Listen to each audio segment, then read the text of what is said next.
Ауруханада өтті ғой дүниеден. Күніге барып, дем салып тұратынбыз. Бауырларым да сол ауруханада болды. Басында болды, соңына дейін. Енді айту қиын, ата-ана жайлы.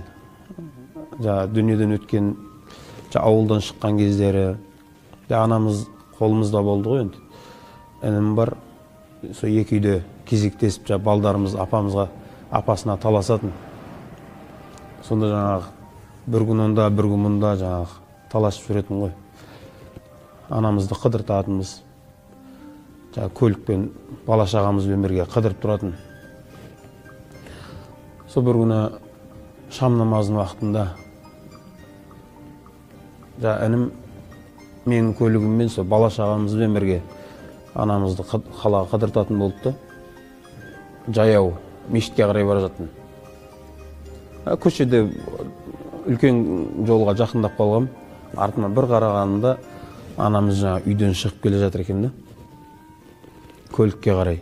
Сонда бір ой барып, жақсы барып қайтыңыздар деп айта салуым керек деп.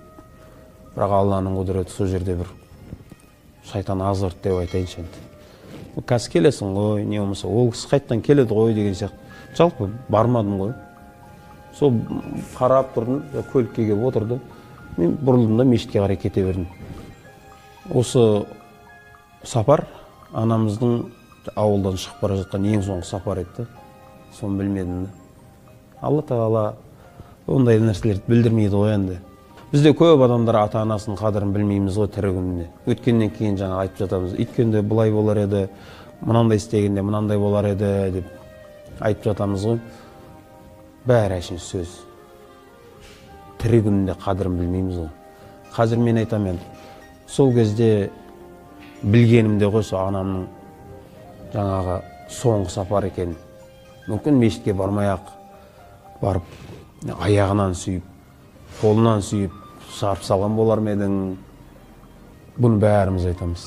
Сол үшін мен қазір енді көп жерлерде осыны айтам. Жігіттер, ата-анаң бар ма? Сен білмейсің. Мүмкін осы соңғы сапар шығар. Шығарып сал жақсылап. Немесе үйден шығып бара жатсың, ата-анаңның батасын алып шық. Білмейсің, өйткені сен қайттан келесің ба, келмейсің ба? Бұл мүмкін сен келгенше ол бола ма, болмай ма? Бір сұрақ, сен оның разылығын ала алдың ба, ала алмадың ба? Содан жол апаты болды, ауруханада жатты ғой біраз күн. Ата-ананың мейірімін айтқым келеді. Ауруханада жатыр, өзі қатты қиналып реанимацияда жатыр. Басына барып дем салам. Соң айтады, балдар қарсаңшы. Балдар жақсы ма? Балдар жақсы ма? Мені қой берші дейді, балдар аман болсыншы дейді.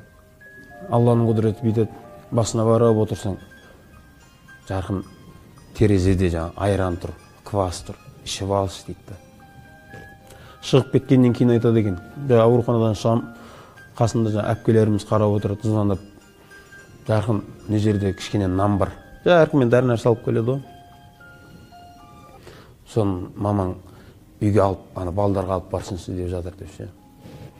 Алланың құдіреті бұл ана деген қандай деймін да мейірім. Өлейін деп жатыр да, бірақ балдарын ойлайды екен ғой бәрі. Біздің ойнап күліп, жетісіп жүргеніміз сол кісілердің дұғасымен ғой. Шынымен байқайсыз ба, біз ренжітіп, деп ауыр сөздер айтып, үйден шығып кетесің ғой. Бірақ бәріміз білеміз да, үйде отырған кезінде аман келсінші деп отырады. Шынымен де түннің жарымында келсең, әйелің ұйықтап жатады, бірақ анаң күтіп жатады да. Расы ғой ол енді. Мен әйел жаман деп жатқан жоқпын. Бірақ расы. Түнде жатып демалады олар. Демалуға рұқсат қой, мүмкін ғой ол. Бірақ анаң есік ашылған кезде келдің ба дейді ғой. Сондай адамдар да олар. Бауырларымызбен келісіп, анамыз қайтыс болғаннан кейін күніге қабірдің басына барып тұрамыз. Әйтеуір біреу, мен барам болмаса, інім барады әдетке айналдырып, інім бейсенбі күні барып, жұма күнге қараған күні барып, басына барып, Ясин сүресін оқып кетіп, сөйтіп жүретінбіз. Сонда шамам жеткенінше елде кезде басына барам, бала шағамды алып барам. Бала шағама да әдетке айналған, басына апамызға барайықшы деп ше. Басына барып отырып, сөйлесеміз. Қалайсың анашым деп. өзі ауыр нәрсе, жаңа көп жерде мысал қылып айттық қой, бірақ негізі өзімнің басымдағын айтайын. Осыны естідім да, анаңның көзінен сүйген, анамыз тірі кезінде бұны менмін деп айтпайтын. Жаңа өзіміз біреу осындай істеген екен деп айтатынбыз да. Бірақ мен бұны өзім мақтанға айтайын деп тұрған жоқпын. Өзімнің соншалықты төмен екенімді айтқым келіп тұр. Анаңның көзінен сүю, бұл жақсы амал екенін естігеннен кейін осыны жасайық деп көрдім ғой бір күн. Алланың құдіреті, анам отыр жанында, бала шағам отыр. Анамыздың көзінен сүйгіш десем, істей алмаймын. Қараңыз, соншалықты алыстап қалғанымда істей алмаймын осы. 2 күн, 3 күн, кәдімгі білмеймін не екенше, сен жеңе алмайсың өзің күрестен.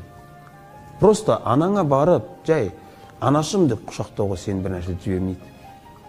Алыстап қалғанымызды біз байқамай қалғанбыз. Ауыр сөздер айтамыз да.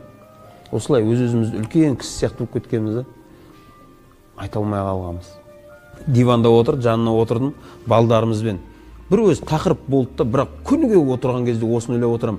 Анама жақындайыншы, бір еркелейінші деп жасай алмайсың да. Бір күн балдарымыз, апа менікі ғой деп бір-бірімен ойнай бастады да. Осы бір мүмкіндік болды да, жаңағы. Бірінші жасаған нәрсені қарасай, айтуға ұят негізі. Ұят. Өзіңнің анаң ғой, бөтен адам емес қой. Соншалықты жақындауға қорқамыз да. Жай бардым да, қарасай, басына, иығына басымды қойдым да, бұл менің мамам, сендердің кемес деп ше, балдарым. Ане жерде анамыз ше, сөйлемей қалды ғой. Өйткені ол ондай жақсы нәрсе көрмегелі көп болғанда. Кәдімгі үндемей қалды. Өйт жаңағы басын біраз қойып, бұл менің апам, менің мамам деп біраз отырдым. Шынымен кәдімгі анау стройк істеу, одан цемент құю, одан оңай шығар. Өзіміздің соншалықты анау надандығымызды айтып жатырмын да. Аналарымыздан қалай алыстап болғанбыз. Бірақ Аллаға шүкір айтыр. Содан кейін жаңа өз-өзімізге бүйтіп қатты тырысып, осыны жасайым деп жаңағы. Онда да зорға жеңіп қой. Анамыз жатқан еді бір күн, содан кейін барып, маңдайынан сүйдім. Мам, бізді кешіріңіз деп. Қанша қателіктер істеп жатырық. Қанша көңілімізді қалдырамыз, кешіріңіз деп. Сөйлемей қойды ғой. Сөйтсек, оған қарасаңшы, кейін түсініп жатырмын да. Ол сөйлесе жылайды кәз. Өйткені ондай жақсылық көрмегеніне көп болған ғой ол кісілердің, аналардың. Үндемей қалды. Содан енді адам кез келген нәрсеге үйренеді ғой. Күніге жаңағы жатар кезінде маңдайынан сүйем. Кейбір күндер кешке келген кездер ұйықтап қалады. Сонда да барып жаңағы жатады, ұйықтамайды, жатады ғой. Барып маңдайынан сүйем, сол кезде келдің ба дейді. Бір қызығы, осыны істеп жүрдім ғой. Бала шағамызға ананы істе, мынаны істе қажет емес екен. Бір күні бала шағамыз келіп, балам мен қызым үлкеніректер, әке, біз де сіздің көзіңізден сүйетін боламыз деп ше. Менің көзімнен сүйетін болды да. Сол қазір біздің үйде әдетке айналды. Күніге жатар кезде дәрет алып келем. Қызым мен балдарым сүлгі ұстап мені күтіп тұрады. Сосын келеді да көзімнен сүйеді. Апамыз тірі кезінде, анамыз тірі кезінде күніге мен апамның көзінен, мамамның көзінен сүйем барып. Олар да барып сүйеді. О кісінің көзінен сүйеді. Сөйтіп келіп менің көзімнен сүйеді. Осылай әдетке айналдырды. Енді ол анау көніге деп айта алмаймын, кейбір кездерде сапарда болып қаласың. Ондай кездерде қалып кетеді. Бірақ үйде кезде шамамның жеткенінше әйтеуір осы нәрсені жасауға тырысатынбыз. Ағаларым бар жаңағы. Немерелері таласатын апасына. Аллаға шүкір деп айтайын әйтеуір. Ағаларым да, жеңгелеріміз де сондай жақсы болды да. Мынандай ғой, біздің үйге келсін. Мынандай ғой, біздің үйге келсін деп таласатын. Біздің үйде болсын деп ше. Сол үйге барса жаңағы анау, сол үйдегі ана кішкентай балдар бар ғой. Оларға жаңағы мақтаныш, апа біздің үйде деп ше. апасына таласатын. Бізде жігіттер бар, жұмыс істейді да, жұмысында ауыртпашылықтар түсе бастайды, қиындықтар түсе бастайды. Сол кезде не істейді бізде? Әдет. Құдай береді. Жол болмай кетті деп Құдай береді да. Бірақ екінші жағына мән бермей жатырмыз ғой. Біздің жолымызды ашатын адам үйде отыр. Байқайсыз ба, жігіттер қазір үйден жұмысқа шығар кезде анасын, мысалы, ана мен кеттім деп айтатын адам бар ма? Бар, аз. Біз әйелдерімізге айтамыз, мен кеттім деп әйелдерімізге айтамыз, аналарымызға емес. Аналарымыз отырады, сол кезде бірақ анаңа барып айтсаншы, мен жұмысқа кетіп бара жатырмын деп. Не деп айтады? Жолың болсын, балам, жолың ашық болсын. Осы жетпей жатыр бізге. Бізге жетпей жатқан нәрсе осы. Бізде жол болмай жүрген жігіттер, айтар едім. Енді себеп көп қой, соның ең бірінші себебі. Біз үйде отқан ата-аналарымыздың батасын алып шықпай жатырмыз. Сол үйде шығып кете саламыз. Не болмаса кейбір адамдар кәдімгі ата-анасына ауыр сөздер айтып ше. Қараңызшы, ғалымдар айтып жатыр ғой, ата-анасының разылығын алмаған адам бар ғой, екі дүниеде де бақыт таппайды деп жатыр да. Ата-аналарымызға ауыр сөйлеп, бірақ қандай бақыт іздеп жүр. Өңке қарны тоқ 200 адам жинап алып, Құдай бересін, жолым болмай жатыр деп та. Бірақ бір анаңды тойдыра алмайсың көңілінде. Оларға сен тамақ беруің шарт емес. Жай әшейін бар да, қаладан бара жатқан кезде бала шағаңа апарасың ғой торттарды. Соны бәрібір бала шағаң жейді да. Жай апарған кезде, мама, мына тортты сізге әкелдім дейші. Көңіл қандай таудай болады, бірақ ол да бәрібір өз жемейді ғой. Қараңыз, ата-ананың соншалықты мейірімділігі да, дастархан басында отырып көрдік қой бірге. Тәтті тұрса, балам сен же деп береді. Сіз жесеңші десең, жоқ мен тәбетім тартып тұрған жоқ деп алдайды. Негізі жегісі келеді ол. Бірақ қарсаңшы, сен жесін дейді. Сен анаңа деп апарып берсе, бір тауық апарды мысалы үшін. Ана сізге алып келдім деші, қуанып қалады да, бірақ айналып кімге береді? Сен балаңа береді бәрі. Жоқ, біз балам, саған әкелдім, жанында анаң отыр да. Ата-анаң барма, жаса, ертең өкінесің. Мен сияқты, басқа да ата-анасынан айырылғандар сияқты өкінесің ертең.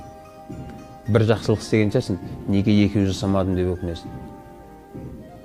Жасап қал, қолынан келген кішкентай нәрсе болса да жасап қал.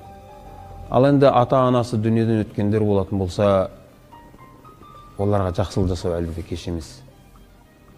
Пайғамбар саллаллаху алейхи вассалам айтты, оларға жақсылық жасау, олардың көзін көргендерге жақсылық жаса. Қараңыз, біздің өз қазақтың сөздері керемет қой. Сен бір адамға жақсылық істеші, не дейді? Атаңа рахмет. Міне сен ата-анаңа жақсылық жасап жатқан жоқсың ба? Алла рахметіне алсын деп жатыр ғой. Егер жамандық істесеңші, атаңа нәлет дей ма? Атаңа нәлет дей ма? Сен ата-анаңды лағнет деп жатсың ғой. Ата-анаңның көзін көргендерді ше, жақсылық істесең кәдімгідей айтады. Маладесмін, мына бала, бұның әкесі жақсы адам тұғын. Міне әкесінің тәрбиесі деп ше, сен әкеңнің артынан сәлем жолдап жатсың ғой. Ата-анасы дүниеде өткендер, ата-анасын көзін көргендерге үлкен жақсылық істесін.